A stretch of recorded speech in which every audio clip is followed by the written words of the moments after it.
ఏ శుభకార్యానికైనా శుభారంభం. ఊరికి మనగాడు సినిమా గుర్తుందా?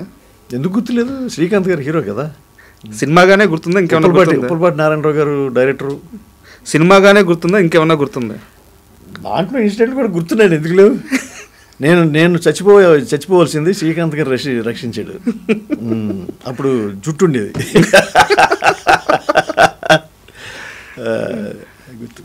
గుర్తుందండి. ఆయనతో ఉప్పలపాటి నారాయణ గారితో కూడా 3-4 సినిమాలు చేశాను. ఈయన మరి ఇక్కడ జూబ్లీ హిల్స్ ఎమ్మెల్యే ఆయన చనిపోయారు చూసారా, మాగంటి గోపీనాథ్, ఆయన ప్రొడ్యూసర్గా కూడా ఆయన సినిమా చేశారు. అది పాత బస్తీ అనుకుంటా అండి, ఉప్పలపాటి నారాయణ గారు చేశారు.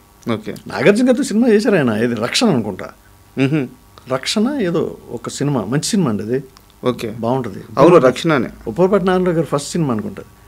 ఇంకా ఆయన గురించి చెప్పాలంటే మహర్షి సినిమాకి ఆయన associate director, co director. Okay. ఎవరు? ఉప్పలపాటి నారాయణరావు గారు. అవును. ఆయన తీసిన ఒక సినిమానేనా? రక్షణ ఒకటేనా? లేదు, నేను చెప్తున్నా కదా, పాత బస్తీ. ఇప్పుడు పాత బస్తీ, దాని తర్వాత మన ఊరికి మనగాడు ఆయన డైరెక్టరు. ఊరికి మనగాడు, పాత బస్తీ ఆయన డైరెక్టరు. ఇంకా 2-3 ఉన్నాయండి, ఇంకా ఎక్కువ ఉన్నాయి, నాకు గుర్తులేదు. కానీ ఆయన నాకు మంచి వర్క్ ఇచ్చారు, నాకు మంచి వేషాలు ఇచ్చారు. ఇండస్ట్రీలో చాలా మంది చెప్పారంట, శ్రీకాంత్ నా ప్రాణాలు కాపాడాడు, శ్రీకాంత్ నా ప్రాణాలు కాపాడారని. అంతే కదండి, అంతే కదా, డెఫినెట్గా. మరి అంతకంటే గొప్ప విషయం ఏంటి? ఇప్పుడు శ్రీకాంత్ కనుక ఆ రోజు లేకపోతే నేను ఎప్పుడో మర్చిపోయేవారు, మా ఇంట్లోనే మర్చిపోయేవాళ్ళు ఏమో. ఫోటోకి దండేసేవాళ్ళు అప్పుడే. అంటే అక్కడ గజేతగాళ్ళు ఉన్నారు, వాళ్ళకంటే ముందు దూకేశాడా? గజేతగాళ్ళు ఎవరు లేరు. మేము సరదాగా రోజు మార్నింగ్ ఆయన సపరేట్ రూమ్ అదంతా ఉంటుంది కదా. అవును. యాక్చువల్గా అక్కడ కోళ్ళ అనే ఊరిలో షూటింగ్, పెద్ద ఇల్లు ఉండేవి సపరేట్గా. మరి ఆయనకి అటాచ్డ్ బాత్రూమ్, ఇల్లు చాలా కంఫర్టబుల్ అంతా ఉండేది. డిఫరెంట్ ఇళ్లలో ఉండేవాళ్ళం అనమాట. సరదాగా ఏంటంటే ఒడ్డున పడవలు ఉండేవి. ఆ పడవల్లో ఎక్కి ఎదురుగుండా ఒక దెబ్బ లాంటిది ఏది కనపడేది, ఇసుక దెబ్బల్లా ఉండేవి.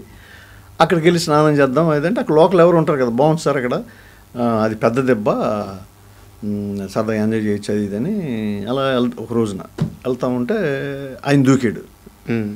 ఆయన దూకితే ఇక్కడికి వచ్చింది. ఓకే. ఎక్కడికి వచ్చింది, మనం ఎందుకు దూకకూడదని చెప్పి ఇక్కడికే వచ్చింది కదా అని చెప్పి నేను దూకేశాను. నాకు ఆయన దూకటంతో కాన్ఫిడెన్స్ వచ్చింది, దూకాను. శ్రీకాంత్ ఎక్స్ట్రాడినరీ స్విమ్మర్, అద్భుతంగా స్విమ్మింగ్ చేస్తాడు ఆయన. సరే నేను ఇక్కడ వరకే వచ్చింది కదా అని దూకి నేను ఇట్లా అనేసరికి కింద నేల తగలట్లా, అక్కడ వరకే ఎత్తుంది. అక్కడ వరకు ఎత్తుందండి. 4 అడుగులు వేసిన తర్వాత ఎత్తులేదు. మన స్విమ్మింగ్ ఏంటంటే కింద నేల తగలాలి, అప్పుడు అద్భుతంగా స్విమ్మింగ్ చేస్తాం. ఆ నేల తగలట్లేదు చూసారు, అప్పుడు తెలిసింది మన స్విమ్మింగ్ రాదు కదా అని. మనం ఏంటి అప్పుడు దాకా ఏంటి చెరువుల్లోనూ కాలువల్లోనూ నుంచి కొడతా ఉంటే దడ కొడతా ఉంటే నీళ్ళన్నీ బయటకు చింది, అది మన స్విమ్మింగ్. సరే డెప్త్ దొరకలా.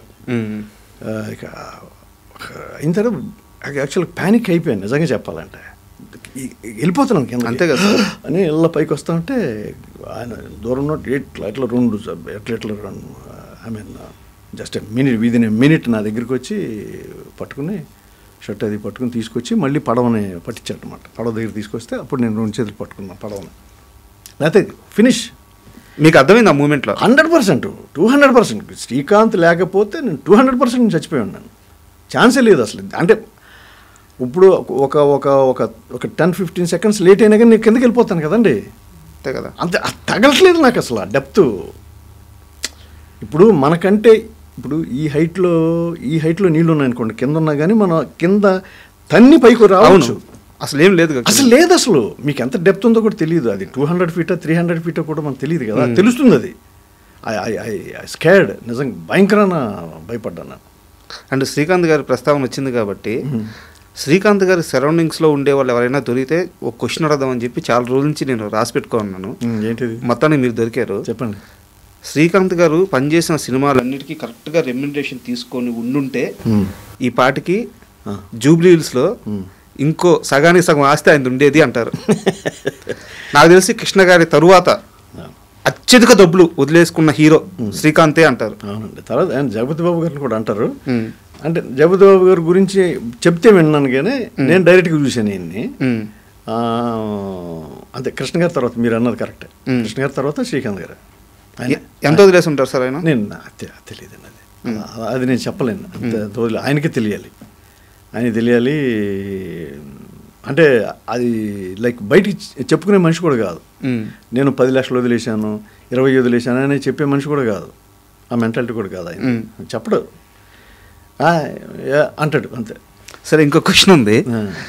ఇండస్ట్రీలో చాలామంది పార్టీలు ఇస్తుంటారు, బట్ పార్టీ అంటే శ్రీకాంత్దే. శ్రీకాంత్ పార్టీలు చాలా గ్రాండ్గా ఉంటాయంట. పార్టీలు అన్నీ ఆల్మోస్ట్ ఇంట్లోనే ఉంటాయండి. ఆయన బయటికి క్లబ్బులు ఇష్టం లేదు. అవును, ఇంట్లో ఉంటాయి, చాలా ఎఫెక్షనేట్గా ఉంటాయి. ఎట్లా ఉంటుంది అంటే మన సొంత ఇంట్లో, మన బ్రదర్ ఇంట్లో, లేకపోతే మన బావ ఇంట్లో, మన ఎట్లానే ఉంటుంది. అవును, అదే అంతంత ఫ్యాంటాస్టిక్ ఉంటాయి.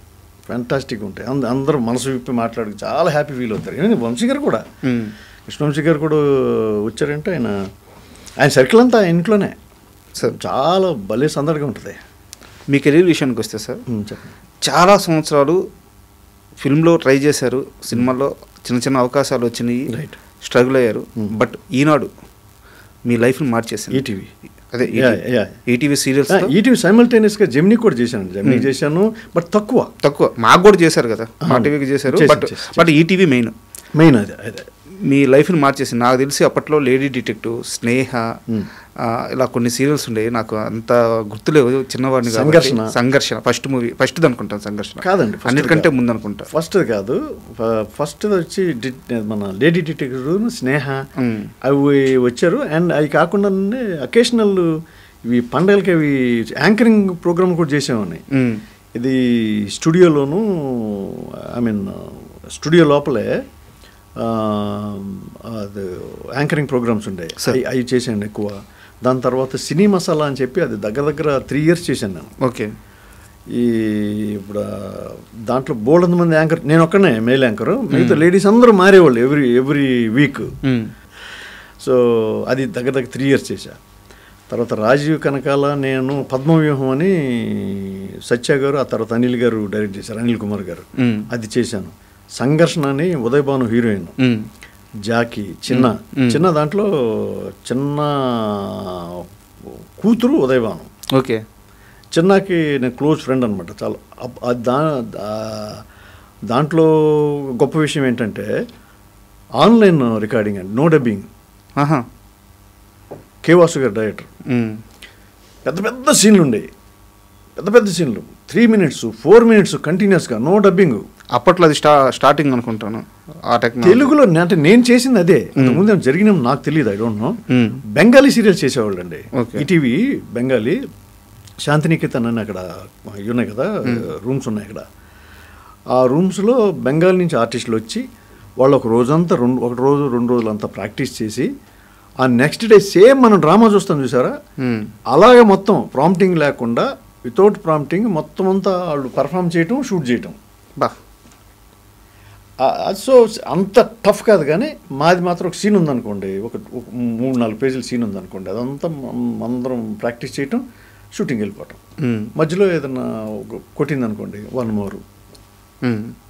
చాలా టఫ్గా ఉండేది, చాలా టఫ్ జాబ్. ఇంకా డబ్బింగ్ లేదు కదా. ఇంకా డబ్బింగ్ చెప్పే మళ్ళీ దాని ఎక్స్ట్రా ఎక్స్పెండిచర్ కానీ, మేము టైం స్పెండ్ చేయటం కానీ, ఆ తలకాయ నొప్పులు ఏమి లేవు. ఇంకా అంత టఫ్గా ఉండేది. ఎవరు మన జాకీ, హరిత, చిన్న అండ్ ఉదయ్ భాను, ఆవిడ చాలా ఎక్స్ట్రాడినరీ ఆర్టిస్ట్.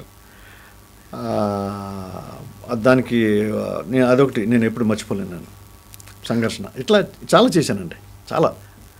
ఒక టైంలో మీరు అన్నట్టు ఈటీవీలో జాబ్ చేస్తారు మీరు అంటే అడిగేవాడు నన్ను బయట. లేదండి, నేను ఆర్టిస్ట్. నేను యాంకరింగ్ కూడా చాలా యాంకరింగ్లో చేశాను నేను.